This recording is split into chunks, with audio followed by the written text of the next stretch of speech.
ہم نے اپنی 1400 سالہ تاریخ میں اغیار کو اتنا فتح نہیں کیا جتنا ہم ایک دوسرے کو فتح کرتے رہے۔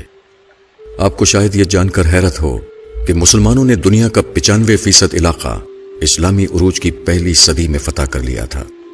مسلمان اس کے بعد 1350 سال اس علاقے کے لیے ایک دوسرے سے لڑتے رہے۔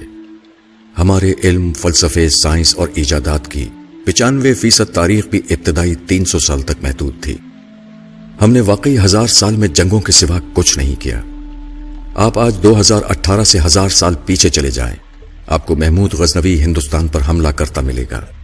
سب سے پہلے ملتان پر حملہ کر کے اسماعیلی فرقے کے مسلمانوں کا قتل عام کیا کرتا تھا اور دولت لوٹ کر لے جاتا تھا۔ آپ اسپین میں مسلمانوں کے ہاتھوں مسلمان کا گلا کٹتے دیکھیں گے۔ آپ کو ترکی میں سلجوق تلواریں اٹھا کر پھرتے نظر آئیں گے۔ آپ کو عرب میں لاشیں بکھری ملیں گی، شیعہ سنی اور سنی شیعہ کے سر اتارتے نظر آئیں گے۔ مسلمان مسلمان کو فتح کر رہا ہوگا، مسلمان مسلمانوں کی مسجدیں جلاتے دکھائی دیں گے، اور آپ مومنوں کے ہاتھوں میں مومنوں کے سروں کے مینار بنتے دیکھیں گے۔ آپ 1018 سے آگے آتے چلے جائیں، آپ کے سارے طبق روشن ہوتے چلے جائیں گے۔ آپ کو مسلمان مسلمان کو قتل کرتے اور قتال کے درمیان وقفے میں حرام خوری کرتے نظر آئیں گے۔ ہم نے اس کے بعد باقی 1000 سال تک حرام خوری کے سوا کچھ نہیں کیا۔ عالم اسلام 1000 سال سے کنگھی سے لے کر نیل کٹر تک ان لوگوں کا استعمال کر رہا ہے جنہیں ہم دن میں 5 بار بد دعائیں دیتے ہیں۔ آپ کمال دیکھیے، ہم مسجدوں میں یہودیوں کے پنکھے اور اے سی لگا کر، عیسائیوں کی ٹوٹیوں سے وضو کر کے، کافروں کے ساؤنڈ سسٹم پر اذان دے کر اور لا دینوں یعنی چائنا کی جائے نمازوں پر سجدے کر کے ساری دنیا کے لا دینوں کی بربادی کے لیے بد دعائیں کرتے ہیں۔ ہم ادویات بھی یہودیوں کی کھاتے ہیں، بارود بھی کافروں کا استعمال کرتے ہیں، اور پوری دنیا میں اسلام کے غلبے کے خواب بھی دیکھتے ہیں۔ آپ کو شاید یہ جان کر حیرت ہوگی کہ ہم خود کو دنیا کی بہادر ترین قوم سمجھتے ہیں، لیکن ہم نے پچھلے 500 برسوں میں کافروں کے خلاف کوئی بڑی جنگ نہیں جیتی۔ ہم 5 صدیوں سے مار اور صرف مار کھا رہے ہیں۔ پہلی جنگ عظیم سے قبل پورا عرب ایک تھا، یہ خلافت عثمانیہ کا حصہ ہوتا تھا۔ یورپ نے 1918 میں عرب کو 12 ملکوں میں تقسیم کر دیا اور دنیا کی بہادر ترین قوم دیکھتی کی دیکھتی رہ گئی۔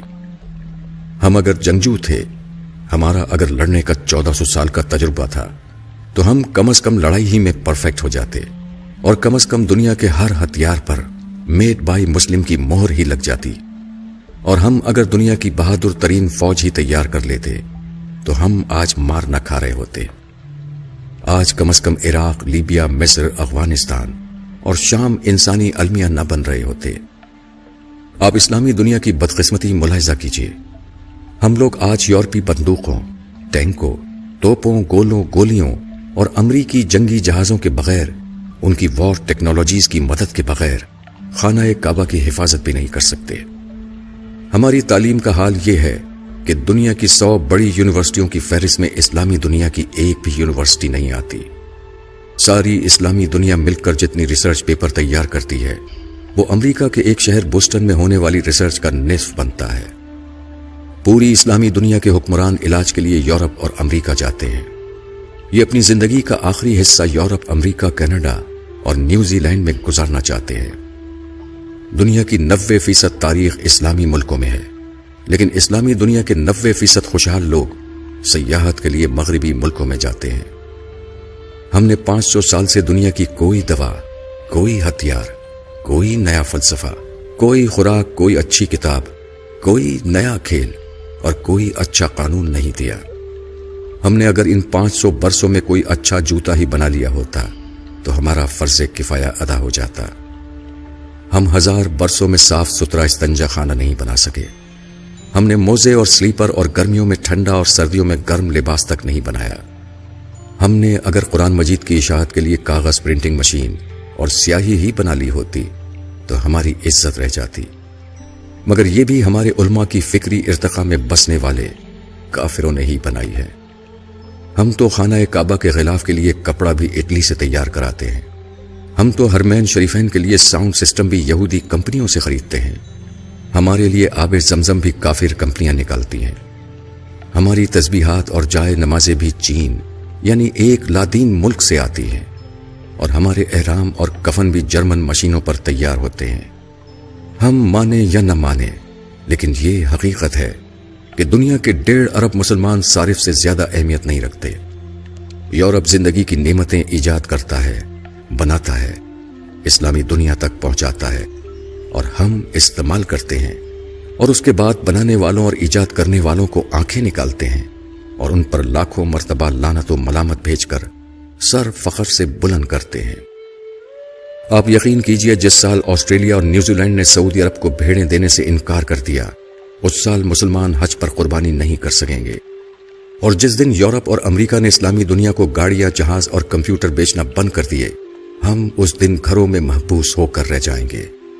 ہم شہر میں نہیں نکل سکیں گے۔ یہ ہم ہیں اور یہ ہماری اوقات۔ لیکن آپ کسی دن اپنے دعوے سن لیں، آپ ان نوجوانوں کے نعرے سن لیں جو میٹرک کا امتحان پاس نہیں کر سکے، جنہیں پیج تک لگانا نہیں آتا، مگر جس دن ان کے بوڑھے والد کی دہاڑی نہ لگے، اس دن ان کے گھر چولہا نہیں جلتا۔ آپ ان کے نعرے، ان کے دعوے سن لیجئے۔ یہ لوگ پوری دنیا میں اسلام کا جھنڈا لہرانا چاہتے ہیں، یہ اغیار کو نیست و نابود کرنا چاہتے ہیں۔ آپ اپنے علماء کرام کی تقریریں بھی سن لیجئے، یہ اپنے مائک کی تار ٹھیک نہیں کر سکتے۔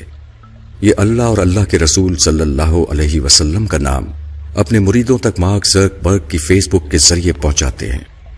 یہ لوگوں کو تھوکنے کی تمیز تک نہیں سکھا سکے۔